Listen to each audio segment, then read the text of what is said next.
got here? Dean's in. Hey, Dean, how's it going? Hope everything's going good today. This is our third week of the live streams, and this is the big week that the Blues Elevation Toolkit is going live. It's live for you today. It's going live to everybody else tomorrow. So today's the day. If you are getting in early, there's a little bonus for people who buy this week, and people who buy the toolkit this week. I'm going to take all the videos that I've done, all these live stream videos, put them all in one place, and put in a bunch of tabs and backing tracks, and take some of the lessons that we've done here and make some cool stuff out of that. So you can go back and not only check out what we've done, but also have some resources to practice along with too. We're going to be talking about blues practicing today. What do you think, folks in the live stream? What do you think? What's the best way to practice blues? I'm going to be going through my idea about that. I mean, there's, a lot of people just, they don't practice it. They just play it. They play the blues, right? But I think practicing it is really important. What we're going to be doing is looking at some of the practice videos that I did today, or at least I'll be going through them today for each of the levels, and what are some of the things that we did. In fact, let's go over to the toolkit right now. I'm going to share my screen, and I just love going. It's everything's turning out really good. So we have Chapter 2, which is blues chords that you're actually going to use. So we have all the 7 chords from just one triad, dominant seventh chord shapes, minor seventh chord shapes, half diminished and full diminished chord shapes, and then progressions and turnarounds. And then when we have here, these videos that I just got together are the practice week videos. And I spend like 15 minutes on each subject. Yeah, it's kind of like we sat down to practice once a day. And I take some ideas from the main lesson videos, and then we figure out, well, how can we make this something we can grab a hold of and change our playing with it for the better. So for this first week, we did day one. We worked on a basic 12-bar blues with the turnaround. We started talking about what are some chords that you can play in different areas. What are chords that are here or here or here? You notice that some people, they'll jump around a lot and it sounds a little disjointed. What are some chords? And we'll go through. Actually, let's do that right now. Let's do a little close up here. So what we're going to be playing, let's play the blues. What am I playing in today? A. Let's do A. All right, so let's see here. Let's that's not what I'm trying to do. There we go. So let's just take one regular blues. I always like this one. Say we're going to play a slow blues. Let's do slow blues today. So how can I voice my 1 chord, my 4 chord, and my 5 chord in one area where it makes sense and do some embellishments with them at the same time? So this little guy right here, it looks like a D7 chord from back in the day, from back here, right? So this little triangle, not triad, it's a triad too, triangle, does a couple things with that movement going up 2 frets and back 2 frets. So what we have here is we have an A dominant 7th chord. C sharp, G, A, C sharp, E, G, and A. So a bunch of doubles there, right? First, third, fifth, flat 7th. Well, if you take a look here, when I play this little triangle, what are the notes we have? We have a G, that's the flat 7 of an A7 chord. We have a B note. Now here's where things start to get a little different. This is the 9th of the chord. So this is it's coloring the chord. It doesn't affect the function of it, it's coloring the chord. And then we have the E note, which is the 5th of the chord. So we have flat, 7, 9th, and the 5th. No third, but still outlining the chord pretty nicely. Now, typically, this little triangle, you'll hear a lot of folks that slide up 2 frets and slide back 2 frets. It adds movement to the chord. It's a little like a suspended chord when you play those. So when we move up, what are the notes there? So we've got an A, that's the root. We got the C sharp, which is the 3rd, and then we have our F sharp, which is the 6th, or in this case the 13th, because it's a 7th chord. You would call that note the 13th. If it was a triad, you call it the 6th. This is the 13th. So when we play this little triangle back here, this is like a 9 chord. And then we slide it up to, that's like a 13 chord. So we're going back and forth between both of the common extensions on dominant 7th chords in blues, the 9th and 13th chords. So if you play a 9 chord, that's the sound you get there, and then an A13. So we're getting these 2 very cool dominant chords that have a lot of color to them, and we're moving them back and forth. We have this movement. Now, we can do that because the functioning of this chord doesn't change.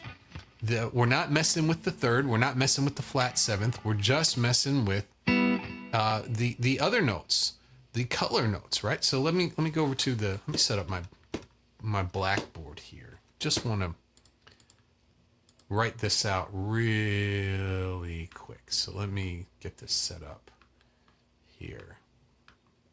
All right, let me find a clear page. There we go. And I'm going to share that. Actually, I can do it right here. There we go. Kind of be a bit easier, right?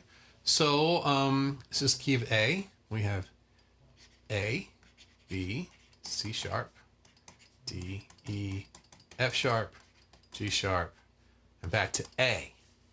These are our 1, 2, 3, 4, 5, 6, 7. This is the first order, right? And we get our root, third, fifth, and seventh. In this instance, we want the flat 7 because this is a dominant chord. We're going to change that G sharp to a G. So we have A, C sharp, E, and G. Those are our functional notes. These are notes that make it a dominant 7th chord. If any of these were changed, it wouldn't act the same. So after that, where do those other notes come in? Where do we get 9th and 16th and all that stuff? Well, we keep going. B, C sharp, D, E, F sharp, and then we'll put that G here at the end, our flat 7th there. We keep going. So this is the 6th, 7th, 8th, we would call B the 9th, 10th, 11th, 12th, 13th, 14th, and so on. We don't really need these 10ths, 12ths, and 14ths. We've already used those notes in our first order here. So in the second order, we have the other notes, which are left, the B, the D, and the F sharp. And we call those the 9th, the 11th, and the 13th. These are not strong notes. These are the weaker notes, right? The farther you get away from the root, the weaker these notes get. So we can add in or take away these notes, and they will add color. They will make it distinctive, but it will not change the functioning notes that we're using. It's not going to change the way the chord works. It's still a dominant chord. It just has a different color to it. It's like putting racing stripes on a car, right? It's still a car, it's still working. So the cool thing about, let me go back to where, cool thing about these little embellishments that you hear in blues, there's a little bit of theory in them too. It's not just feeling, there's some thought into these things. And that's what I love when you play blues and put some thinking into the harmony of it. Having all dominant 7th chords is a fantastic. It just opens it opens everything up. So now let's find another chord that's close by. Well, our D dominant 7 here, our 4 chord. You can do an A7, just typical A7 here style chord. But I'm going to grab a 9 here. My hand's right there. Since we're already using the 9th and the 13th on the A chord, well, why not use it on the D chord too? So this is the James Brown 9th chord. Right?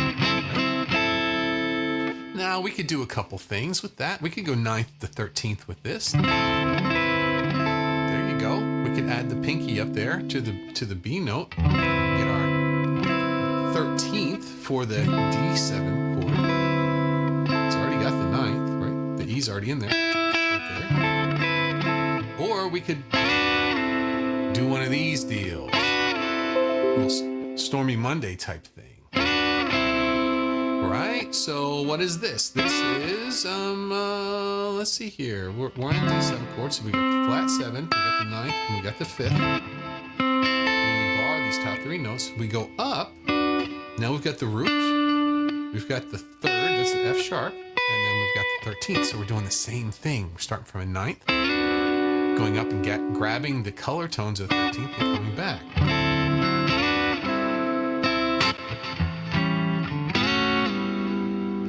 So these sounds, you've heard a lot of slow blues sounds that they have a lot of time. So there's time that you can mess around, try and find some new sounds that instead of just what they call it, Freddie Green style, 4 on the floor, just playing the low notes over and over again. This is adding a little color there.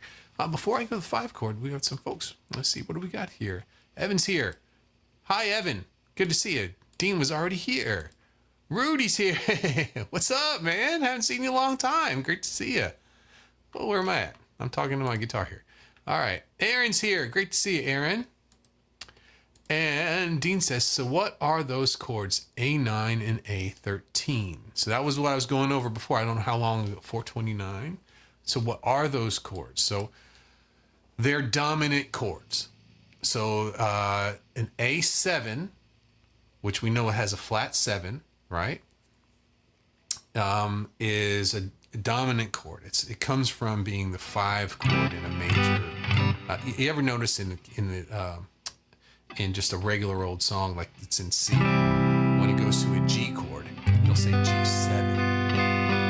None of the other chords have 7s in them, but like a 3 chord song or an old folk song or something like that, you have that dominant 7, right?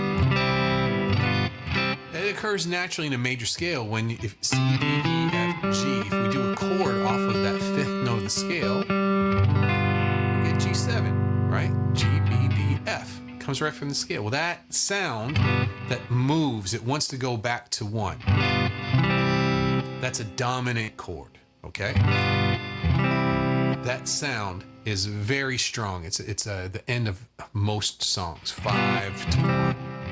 Lets you know it's over or it's getting ready to start again. So in blues, instead of just using this sound on the 5 chord, we use it on all the chords. The 1 chord's dominant.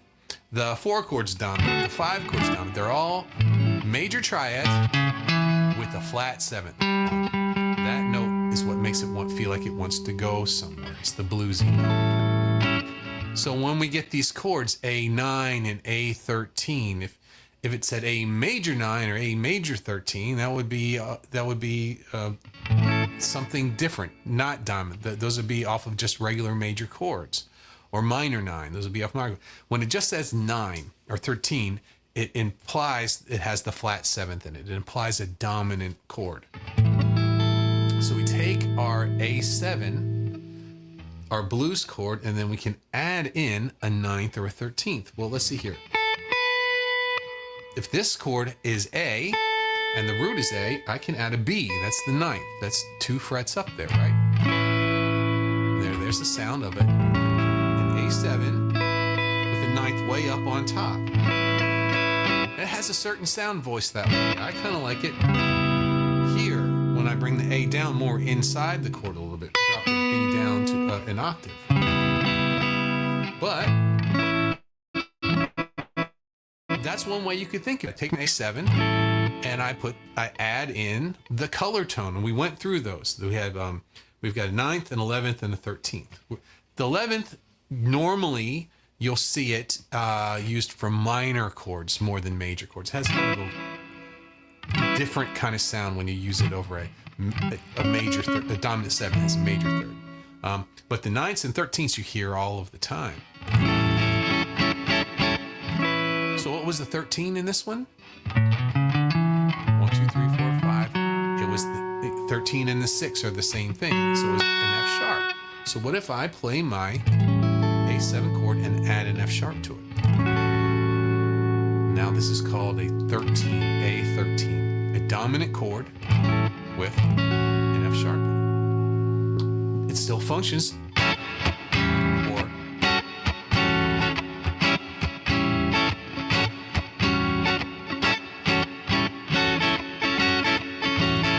Both of them do the same thing. They both have that same function. We're just adding in a new color to it. So that's what an A9 and A13 what they are.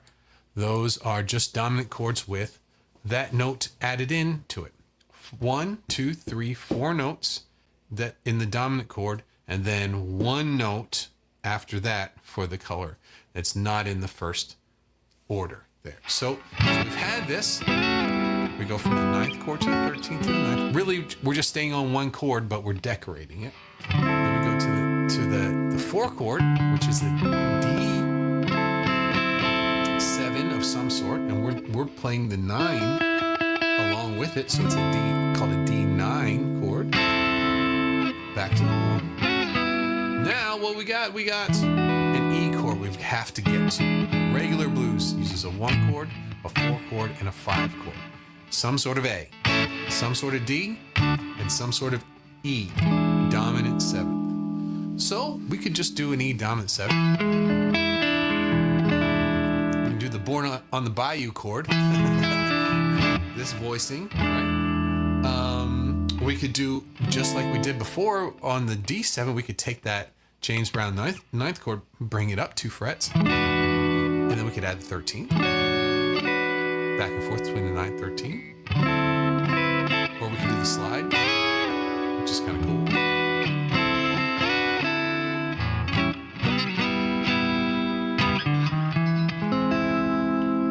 And on the turnaround, we can add it. We can even do a little augmented thing in it, right? But there's a lot of things that we can do with this whole chord progression, and I don't have to move my hand. My hand can stay right here within, it's between the 4th fret and the 7th fret here.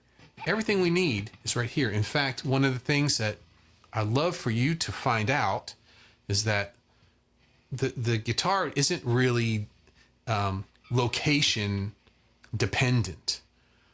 We all think of, well, if you're going to play A, where are you going to play A? I know you're all going 5th fret. 5th fret. A's at the 5th fret, right? That's where you put your A bar chord right there. It's because that's where the root is. The truth is, there are A chords all over this thing. No matter where your hand is, some sort of A chord, if you need it, it's there. So if I ask you, well, where's an E minor pentatonic scale at? Well, you'd probably say open position or at the 12th fret, because that's where pattern 1 is. We get used to these things. What's the truth? The truth is it's everywhere. There's an E minor pentatonic here, here, here, here, here. They're everywhere. So when you're playing, that thought of, oh, I got to get to the next chord, where is that? If we knew a little bit more about how the scale patterns work and the arpeggios, you would be able to voice all those chords right where your hand is. So you wouldn't have to move because you don't have any other choice. You can voice your chords right here or move if you want to, if that suits the song better. If another voicing, or if you want to sound like you're climbing, you know, if you're...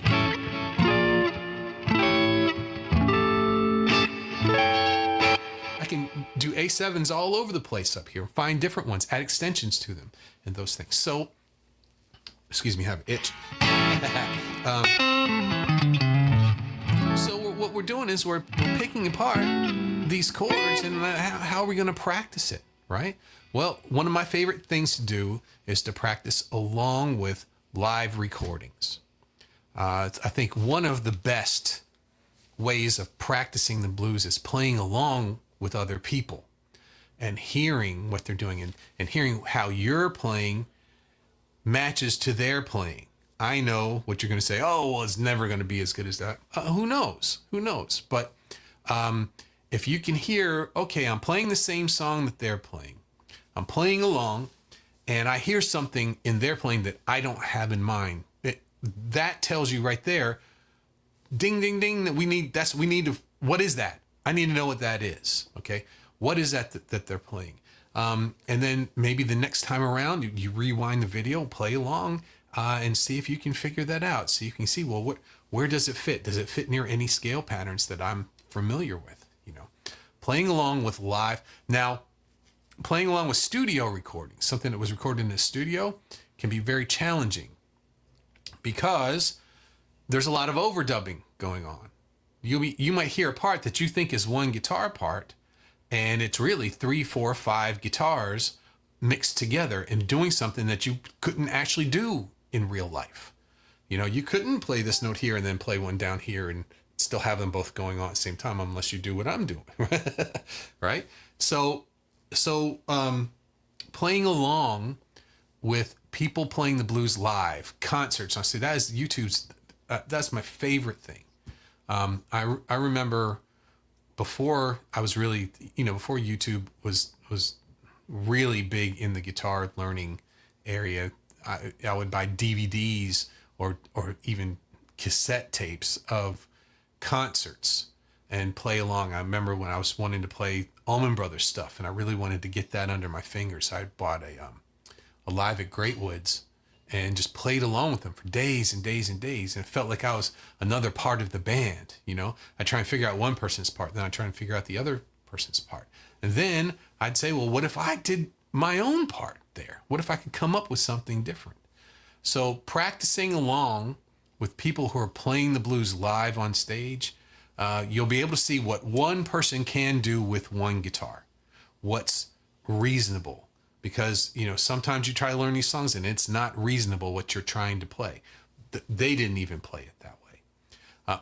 Next, what that also does is it lets you know what the important parts of the songs are. A lot of people nowadays, they just want to play everything note for note. I've learned it note for note. I'm playing this. I got the tab and I learned it note for note. And as you're playing it, you're thinking 3rd fret, 5th fret, 7th fret, 9th fret. That tells you nothing. You're just like a player piano. Someone press play and you're just playing 3rd fret, 7th fret, 5th. If you don't understand what the notes are and why they work, you can't take that information and use it in other songs. That's the problem with this. So what we're going to do is try and learn the basics across the guitar. Understand what the scale patterns are that these people are using. And understand, well, what are the strong notes and the weak notes? Why they're choosing certain notes. And then listen to the studio recording and listen to what they play live and see how that matches up. Oh, they don't even play it the same way. The person who wrote the song. And sometimes you'll read in interviews, they don't even remember what they did on the original recording. There might be certain parts that's the signature part that travels with them. It stays in the song. But the other parts, they improvise or they change it up or they do different things, right? So you start to learn, well, what's the important part and what are the parts that they're just kind of filling in? And that was enlightening for me. I when I first started, I thought I had to play every single note exactly the same way. Then I realized they're not doing it either. So that's the first part. What are my favorite ways to practice blues is to play along with people, play along with videos, play along, hear what the strong parts are, what parts are improvised, and what parts are parts of the songs. And then I buckle down to scales. Scales is the next thing. Why scales first? Because scales come first. Chords come from scales. If you want to know what notes are in the chords, you got to know what the scale is, right? So scales come first. So then I realized, well, what scales are we using playing the blues? The main one is the minor pentatonic. And what most folks do is they'll play one pattern. They'll learn pattern 1. And then they'll go, okay, well, I want to play it high. Well, it repeats way up here at the 17th fret. So now I have some high notes and some low notes. And then I'm done. And your frets get really worn at the 5th fret and then at the 17th fret up here. Right? So then some people say, well, I need some lower notes. They'll do the extensions. That was a big thing I see a lot too. So if pattern 1's at the 5th fret, you'll see a couple low notes being played between the 3rd and the 5th fret on the 2 low strings. But they always slide back up to comfortable pattern 1. And then they also will put in an extension on the top too. On the B string and E string, the 8th fret and the 10th fret. But then they go right back to the pattern 1 again. So everything's kind of centered around pattern 1. And that keeps people for a long time. Decades, people stick just with that. And well, that was the key of A and the key of D. Well, we'll just switch the whole thing up here, right? There are 5 patterns. There's a lot of different systems. There's the 5 pattern system, which I recommend. There's 3 note per string scales, which is a 7 pattern system. The one I just love talking about, I don't want to play it, but I love talking about, is the 12 pattern system. 1 for every fret. There was a guy that used to be on YouTube, Pepper Brown, I think his name was. I always got a kick out of that. That, like, man, you got to really have your act together to have a different scale pattern for every fret there, though. But you can learn these 5 scale patterns. It's not hard to do. It takes a little bit of time, but you can do it. I know in the chat here, let's see here. I know Dean knows all his scale patterns. I know Evan knows all his scale patterns. I know Rudy does. I know Aaron does. Let's see, who's new? Oh, we got Barry in here. Hi, Barry. Wonderful. Awesome to see you here. Sean is here. Hi, Shauna. How you doing? Great to see you. So I know that a lot of folks in here know their scale patterns across the neck of the guitar. If you learn these 5 things, think about in school, how many things you had to memorize. How many of those things are you still using? Not many. A lot of that stuff we learned, even just in high school, it's gone. I don't use any of that stuff. I don't even think about it. But it was a lot more information. There was more things that you had to know than just these 5 little patterns. And for some reason, people just do not want to do it. They just want to learn one and stick to that one. It's just 5 things. If you spend the time to do it, guess what happens? The whole fretboard opens up. So if I can play pattern 1, why not come back here and play the one behind it? It's just a little different order. It's very similar to pattern 1, right? So if I can play pattern 1 and come back here and play pattern 5,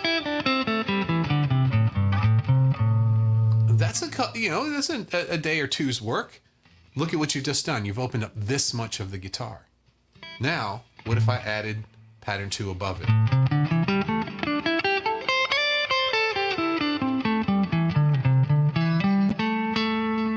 Pattern 2 goes up to the 10th fret. So now we have all 10 frets with this one scale that we can play over everything. We can move around in it. After that, we have pattern 3 and pattern 4. Two more patterns that are easy. These are the easier ones. Pattern 3 and pattern 4. Pattern 4 up here looks like your A minor chord. So these are they have shapes in them that are very familiar. So in a little bit of time, and I know every time I say, look, we need to know our scales across the fretboard, not just in one place. That's knowing your instrument. When you know your instrument, you're going to be able to create with it. You're not going to be thinking, oh, what's that scale pattern? Oh, I'm in here. I don't want to move too far away. If you need a high note, you can work your way up to that high note, or you can jump up to it and know what scale pattern that you're in. It's very important to start thinking of the guitar as a whole, not just as little sections. And like I said, you go to a garage sale, and you look at the wear on the frets, and sometimes there's a lot of wear just down here and nothing up here, or a lot of times it's at the 5th fret because that's where the key of A is right there. That's our minor pentatonic scale right there. So knowing the minor pentatonic scales is the next thing I would do, and spending the time. Take the week to learn them across the fretboard. Go up and down. You don't have to play anything fancy. Just go up the scale and back the scale, up the scale and back the scale. But do it over, and this is my next section for what's the best way of playing the blues, is always play over some sort of a backing track or some sort of a chord. Now, yeah, you can play the scale and you'll memorize the shape, and it'll sound great, and you're getting there, but there's something that you're missing, and that's the ear. Trying to be able to hear how these scales work over top of a chord, because music is a matching game, right? When somebody plays a bad note, you say, oh, that's a bad note. Why was it bad? Is there really any bad notes? No, it wasn't matching. And so if you've got notes that don't match, well, what are you going to do? Learn what it is that you're playing over so that you can match them, right? If your notes match the chords that are playing behind you, those are going to be strong notes. They're going to sound good every single time. And sometimes you go, well, I'm playing the scale. The internet told me that if I play the scale, it will work over this chord. Well, sometimes it sounds great over maybe one of the chords, but the next time you switch, commonly we go from a 1 chord to a 4 chord, right? This note D, the root note of the 4 chord, this is a weak note over the A chord, but it's a strong note over the D chord. So you may be playing that thing, it sounds great, and then the chord changes. And you play it again, and you go, oh, that didn't match the way I wanted it to, right? So how do you fix that? You go through, you start to pay more attention to the chords that you're playing over. I see a lot of people, I've been teaching online since 2018, a lot of people, a lot of problems. There are certain things that happen all the time that I hear over and over again. And one is my playing sounds aimless, or I don't have a focus to my playing. And I always say, well, if your playing sounds aimless, you need to take aim, right? What you going to take aim at? What do you have in music to take aim at? What else is going on? The chords, the rhythm guitar player, the keyboards. What are they playing? If you're playing something that doesn't match with that, it's going to sound weak. Now, there's nothing wrong with weak notes and strong notes. Don't take that negatively. Just because a note is weak doesn't mean we don't need it. If all we ever played was strong notes, life would be very, very boring. Everything would sound like bugle music, or it would sound like, it would be very structured. Beautiful music has tension and release, weak notes and strong notes. Weak notes are just as important as the strong notes. In fact, they make the strong notes better if you have tension, tension, tension, tension, and then release to the strong note. That gets everyone's attention. We love that. We love those sounds. So understanding where your strong notes are while you play over something. You could play something that's just one chord. That's called a vamp, right? Here, I'll do a little.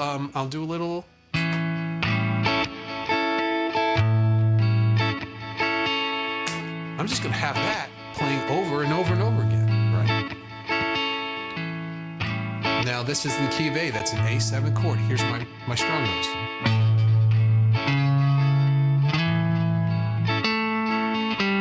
There's a flat 7.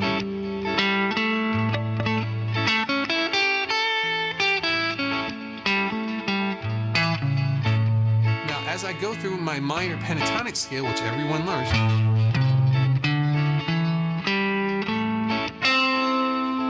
this is the minor third that's in that scale. You notice that it adds tension. It doesn't match the chord.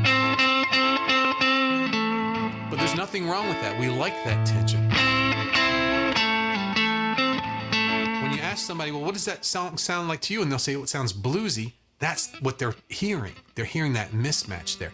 That weak note is strong, but you need to know how to use it there. So that was my last recommendation on the best ways to learn the blues is to always practice over top of a backing chord, at least one chord, if not the whole 12-bar blues.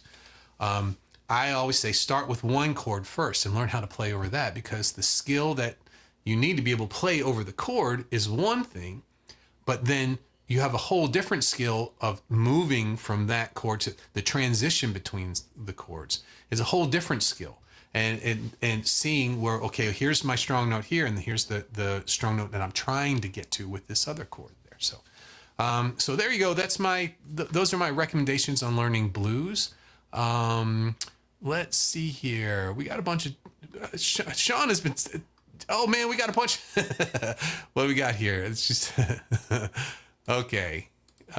She says, is this a regular live time? It has been for the past 3 weeks. It will be all this week. I have a $20 course coming out called Blues Elevation Toolkit, and that's what this is all around. But we're growing a little following here, so I may keep this going. You never know. And Shauna says, I was recently schooled by a blues player that he looked at the blues as a Mixolydian scale. So I'm doing a deep dive with Mixolydian in B7. Well, listen, that is awesome that you brought that up, because think about it, right? If we're playing like a folk song or an R&B song or a rock song or something like that, we have two choices. We can play over it with a pentatonic scale, which is a 5-note scale, and then we can play over it with the full scale. So that was A minor pentatonic. Well, we could do A natural minor.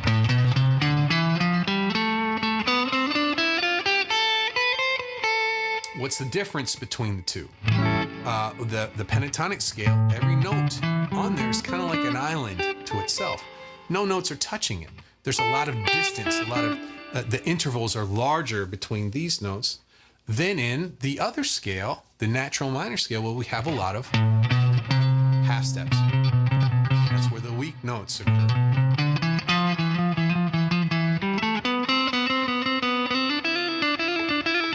Whenever I'm playing off of, if I play a pentatonic scale and then I want to add more melody to something, I'll throw in the full scale and make a big deal about the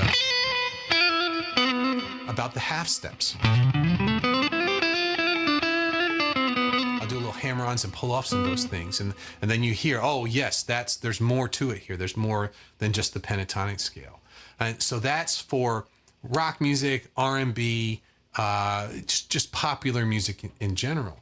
But when we get to blues, well, everyone just plays the pentatonic scale, and they have a lot of space between them. They're like little islands all by themselves. They're mostly strong notes, really. But what if we wanted to add some more melody to that? What's a full scale that matches our dominant seventh chords that are throughout most of? Now, I'm not talking about a minor blues or a jazz blues, but the majority of blues is the dominant sevenths. Well, what's the full scale that matches those? Mixolydian. You got it right.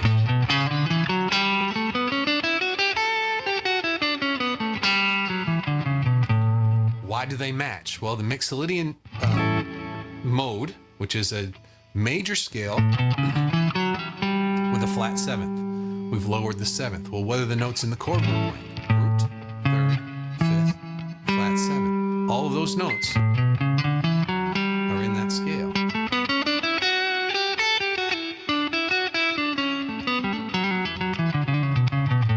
Now, does it sound bluesy? Not necessarily, right?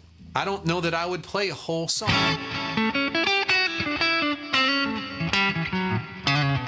It has a very fusion-y kind of sound to it.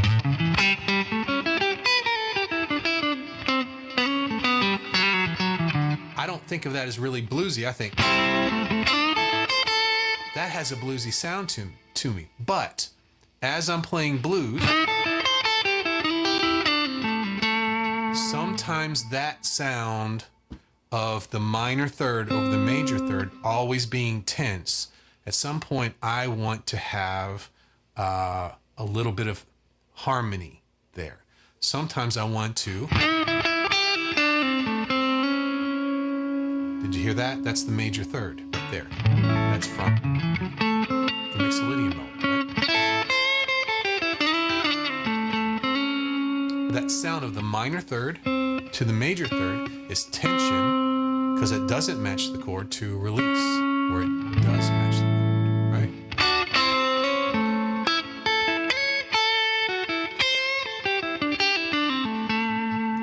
So going back and forth between the minor pentatonic and the Mixolydian mode is a very bluesy sound. In fact, Johnny Be Good, the very first notes in that are minor third to major third. Now, the flat seven is what Mixolydian is in. That's the important note. Well, that's also in the minor pentatonic scale, and it's in the chord. That note is in both, right? The fifth is in both. The root is in both. The third is really the big difference. So I think of the Mixolydian mode as the most inside sound for blues.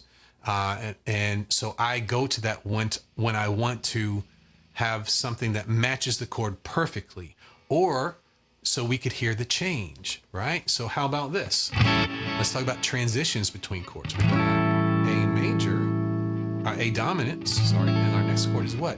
D, that's the 4 chord, D dominant 7, right? Well, I couldn't play my A Mixolydian over both of those chords. It wouldn't work.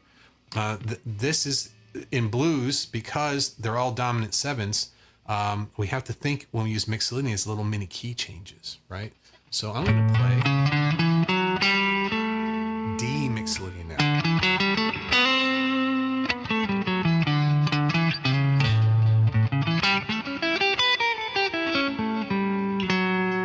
Could you hear that I just switched it?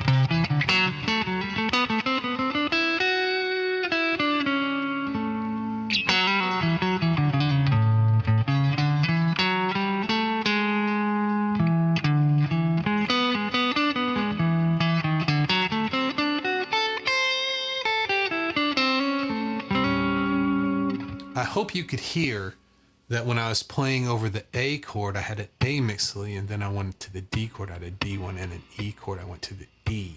I seamlessly went through those, and I was looking for the thirds and the sevenths of each of them.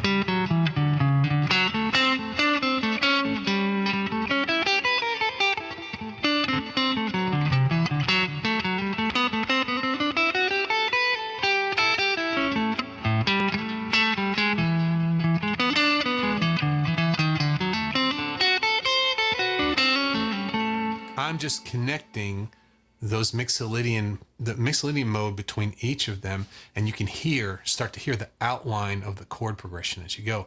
And that is really, really powerful when you're playing a blues. It's really, really powerful to be able to do that. Now, do I stop playing my minor pentatonics? No. I play them all the time. I love them. Do I stop playing major pentatonics? No. If I want to play sweet,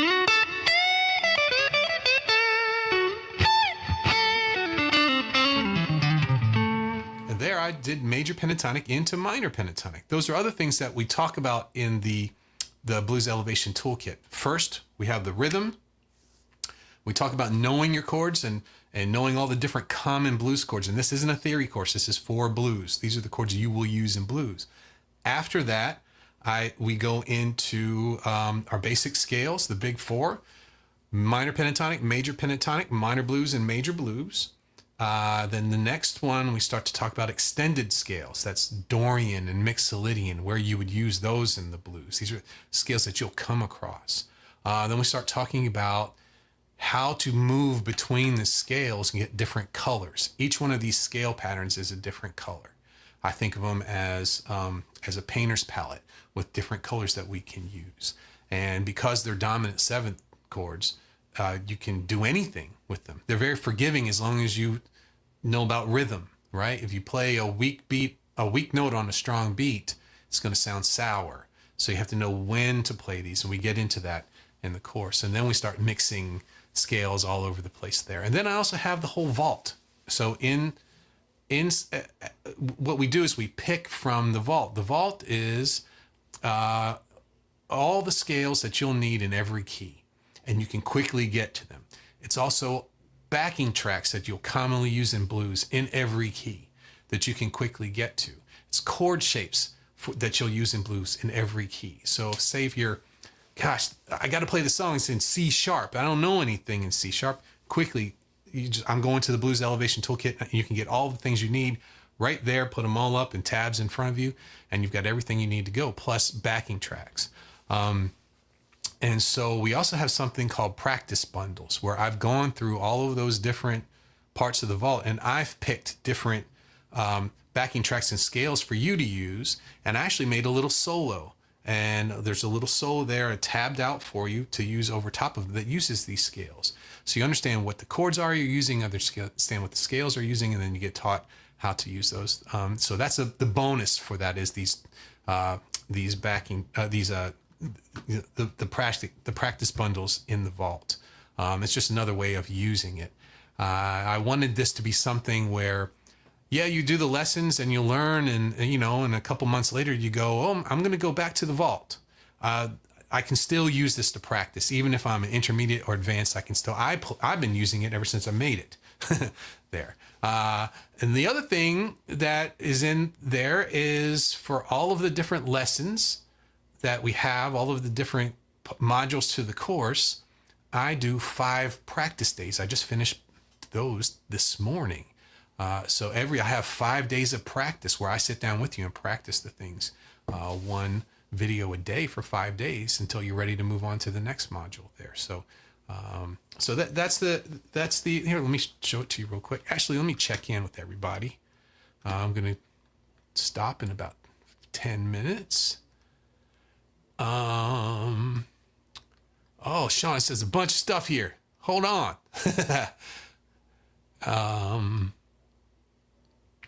Okay, so we went back to here. She said, yes, I talked. No, well, that's fine. That is fine.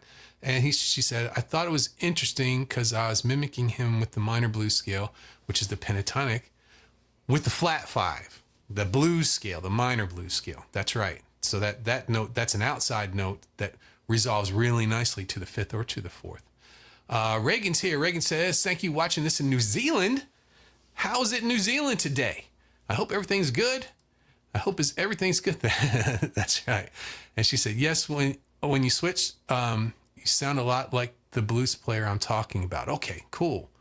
That is what he said. He looks for the sevens, thirds and sevens. Yeah, I did a lot of jazz playing early on before I went full-time into blues. Blues was my profession. That's why I traveled and played, but I did a lot of jazz before that. And thirds and sevens were very, very important. And that goes into blues too, as well. Tim says, what about rolling?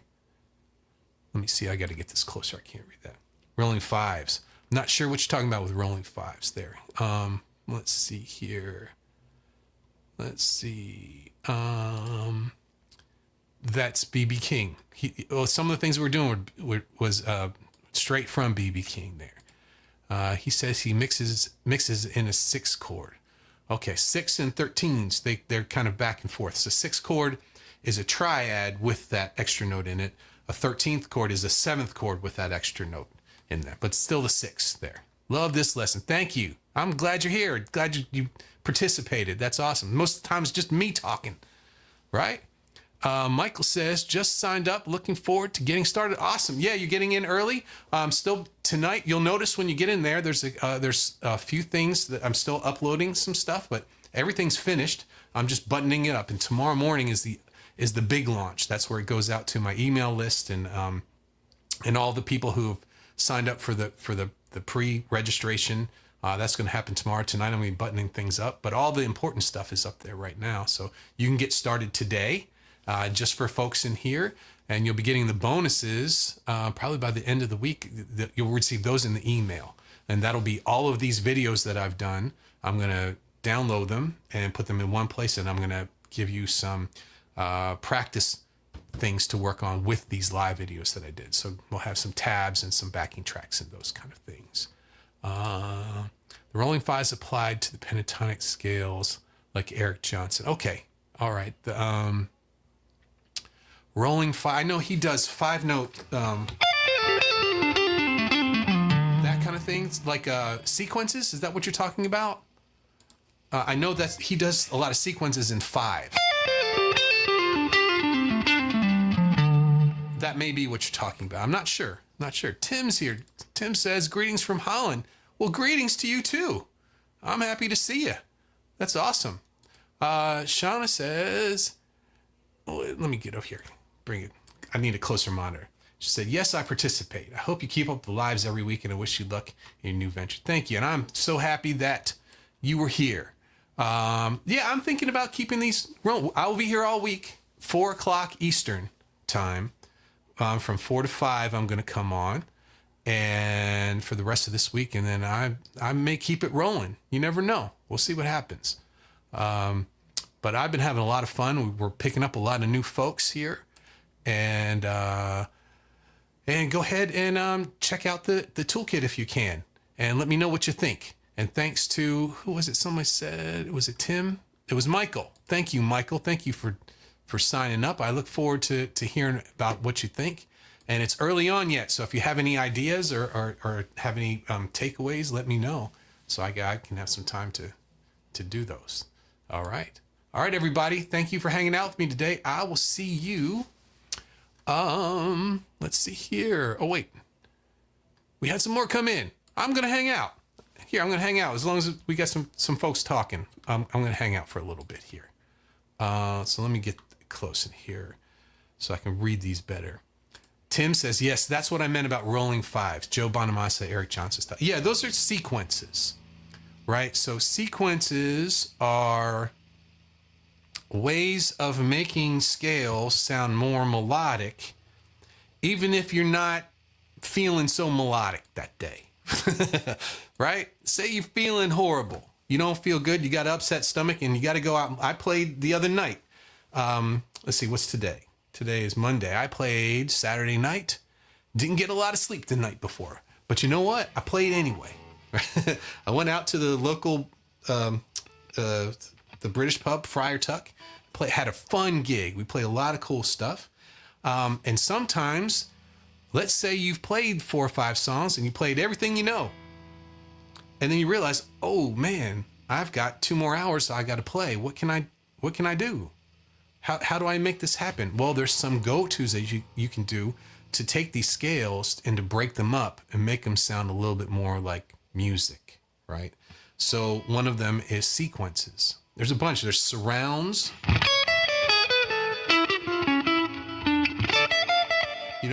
Finding your strong notes and playing notes around them and then resolving to them. And then there's sequences. Sequences are, it's a little like math, right? So you might go up 3 and then go back 1, go up 3, back 1, up 3, back 1.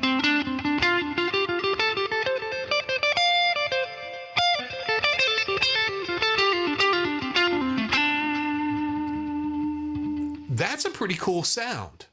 It wasn't some divine inspiration that I had.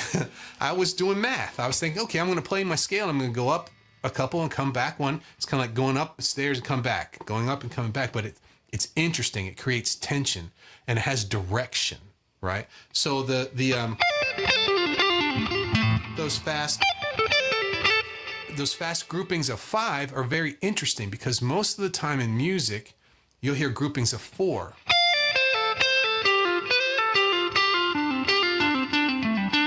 In 16th notes or in 8th notes across 2 beats, groupings of 4.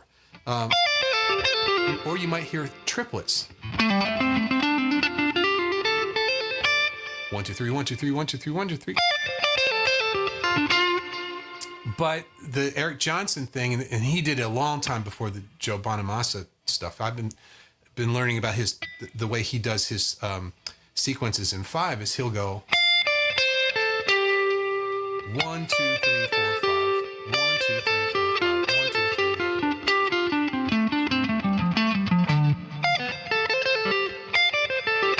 I can do it fast. It's hard to do it slow, right? But you get kind of this polyrhythm sound. So you may have a song that's in 4, 4, 2, 3, 4, 1, 2, but in between the beats is 1, 2, 3, 4, 5, 1, 2, 3, 4, 5. You have 5 going on and also 4, 4 going on. And that's a very interesting sound. It's tough to pull off.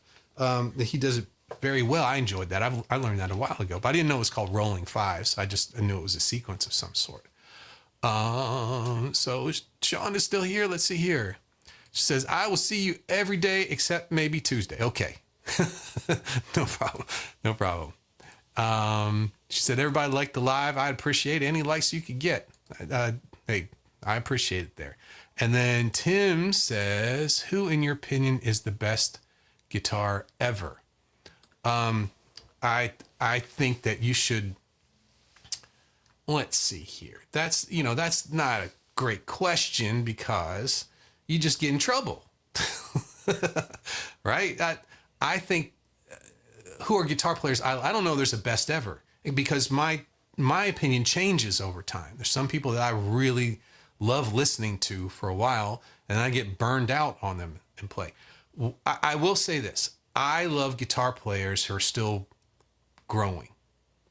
I love guitar players who aren't just phoning it in anymore. Some guitar players get to the point where they may be famous or they may be a known person and they're playing.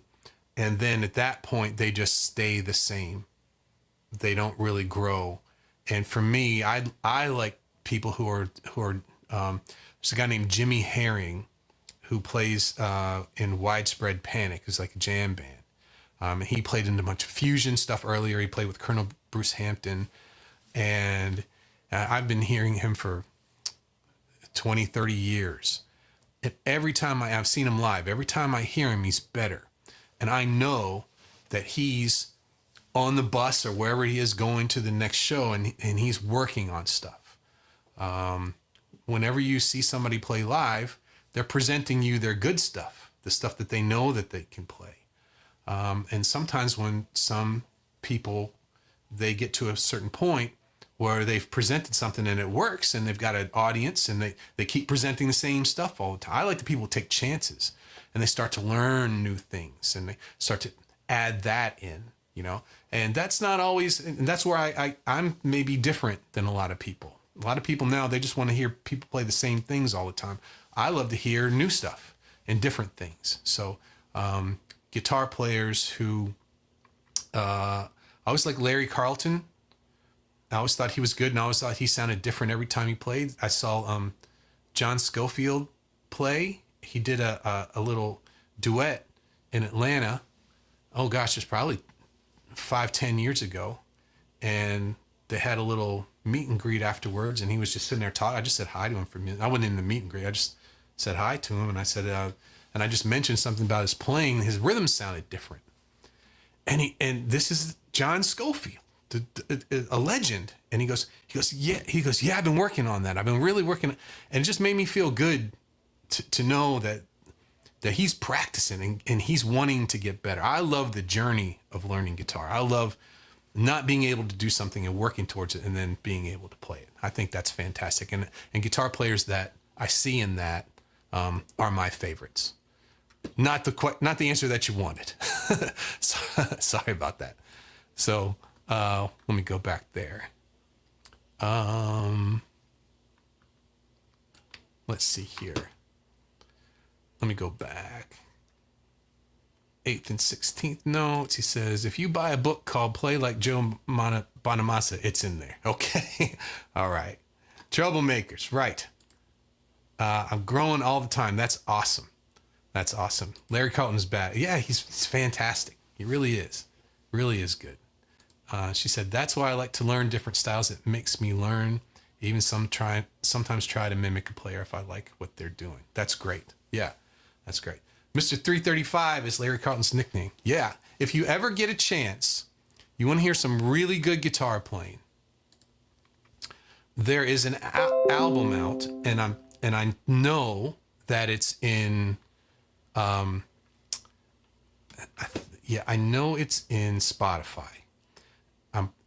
Yeah, for a while it wasn't, but it is now, and it's called Last Night, Nite, Last Night by Larry Carlton, and there's a club, I think it's called the Baked Potato in Los Angeles, and he went one time in the 80s.